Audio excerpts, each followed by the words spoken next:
기고만장한 뉴스입니다. 머니투데이는 지난달 31일부터 지난 10일까지 총 11일간 개최된 서울 모터쇼에서 소비자가 뽑은 서울 모터쇼 베스트카를 선정하기 위한 설문조사를 진행했는데요. 10,000명이 넘는 일반 소비자들이 선택한 차는 BMW의 650i 컨버터블과 인피니티의 에센스, 현대차의 소나타 하이브리드, 기아차의 KV7을 각각 베스트카로 꼽았다고 합니다. 4천억 원대 부동산 프로젝트 파이낸싱 대출을 갚지 못해 기업 회생 절차를 신청한 삼부토건이 대주단과 법정관리 철회를 협의 중인 것으로 알려졌습니다. 삼부토건이 법정관리를 철회하면 대주단이 PF 대출 만기를 연장해주는 방안을 논의하고 있는 것으로 전해졌습니다. 신영증권의 스펙이 대신 HMC 투자증권에 이어 세 번째로 합병에 성공했다고 합니다. 신형 스펙 1호는 오늘 자전거 및 환자용 차량 제조업체인 비상장 주식회사 알톤 스포츠를 흡수 합병하기로 결정했다고 밝혔는데요. 자세한 내용은 어떤지 유 반장님 알려주세요. 네, 역시 오늘의 이슈는 삼부토건의 그 법정관리 철회 논의가 이루어지고 있다는 내용인 것 같습니다.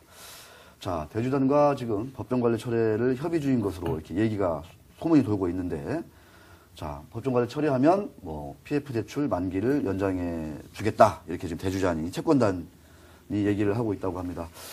사실 이 건설사들이, 시행사들이 금융회사로부터 돈을 빌리는데 지급보증을 하지 않습니까? 예, 그렇습니다. 예, 건설사는 시공사고, 시행사에 대해서 지급보증을 쓰는데, 이 규모가 어마어마하게 막 크다. 이게 참 지금 구조적인 문제고, 더 구조적인 문제는 이 온갖 PF 사업장이 지금 부동산 경기 침체로 이렇게 좀 그 활기를 잃었다라는 게 아니겠습니까? 예, 그렇습니다. 뭐 아파트를 지어도 분양이 다 될지 지금 자신이 없다는 거죠. 금융회사들.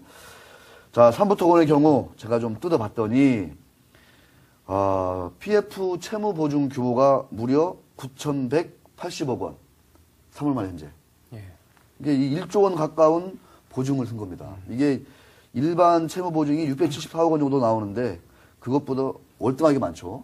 만기가 4월부터 9월까지 좀 이렇게 있는데 이 규모가 워낙 크다 보니까 지금 뭐 연장이 안 되고 이러면 바로 그냥 뭐 법정 관리에 들어가고 이런 상황인 것 같습니다. 자, 동양건설이 보증한 PF 대출 잔액은 4,920억 원. 네, 5천억 가깝습니다.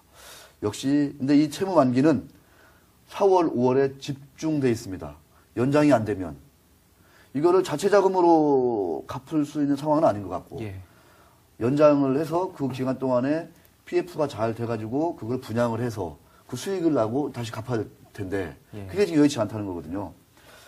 자, 삼부토건이 어디에 보증을 섰는지 제가 한번 공시를 뜯어봤더니 가장 큰 게 이번에 문제가 되고 있는 서초구 내곡동 무슨 마을이더라고요? 여기 뭐 마을 이름이 있던데 여기 무슨 헌인마을? 네, 헌인마을 도시개발 사업이라고 하죠.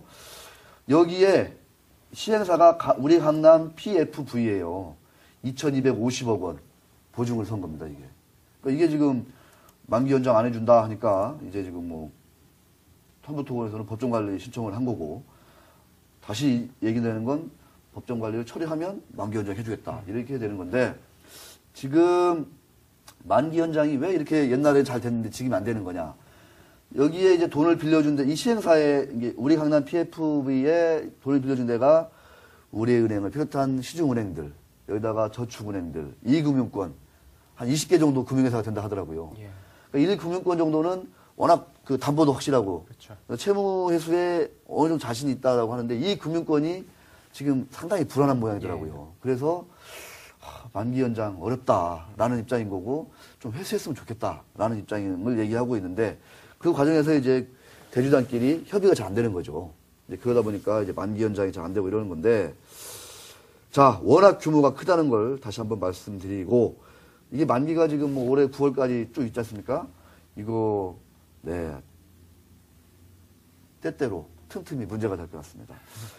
기본적으로는 부동산 경기가 침체인 상황에서 이런 프로젝트 파이낸싱 대출, 지급보증 이런 거는 계속 좀 간간히 문제가 될 수 있다.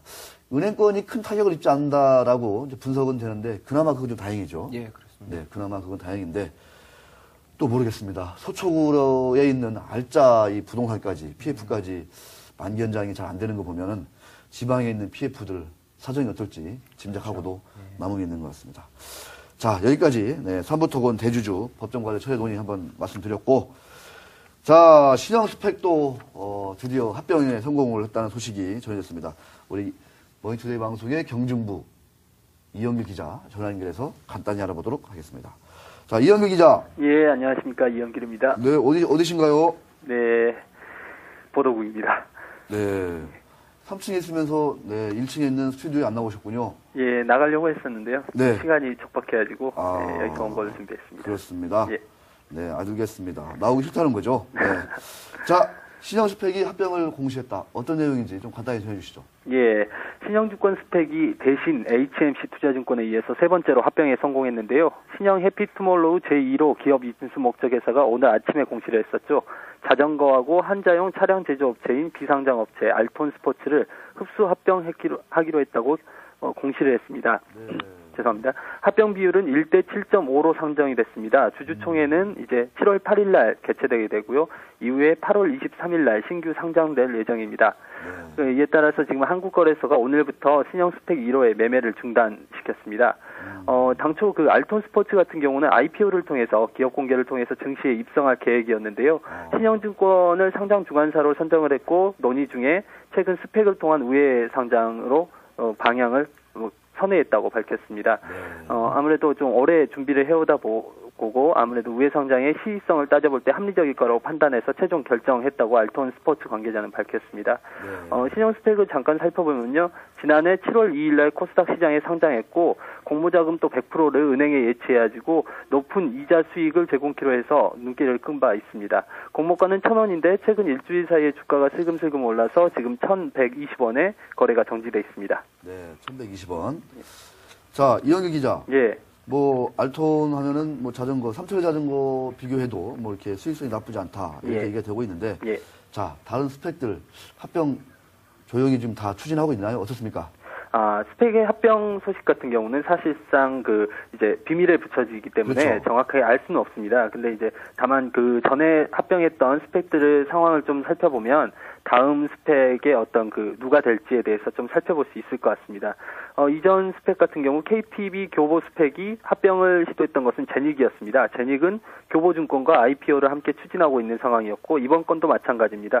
신영증권과 함께 IPO를 추진하고 있었던 알톤 스포츠가 신영증권 스펙과의 합병을 결정한 걸 보면은 스펙을 상장하고 있는 증권사 중에 IPO를 추진하는 기업이 많은 증권사가 아무래도 스펙과의 합병에 앞으로 유리할 것 같습니다. 네. 다른 스펙 같은 경우 상황을 보면 현재 주가가 크게 변화 없이 공모가 수준에서 머무르고 있는데요. 바람직한 모습으로 보입니다. 그 전에 대신 그로스 스펙이 제1회 합병 소식을 전했을 때는 스펙 주가가 크게 올라가면서 다시 제자리로 찾는 과정에서 투기적인 수요가 조금 있었는데요. 네. 지금은 합리적인 투자가 이루어지고 있는 것으로 보입니다. 네.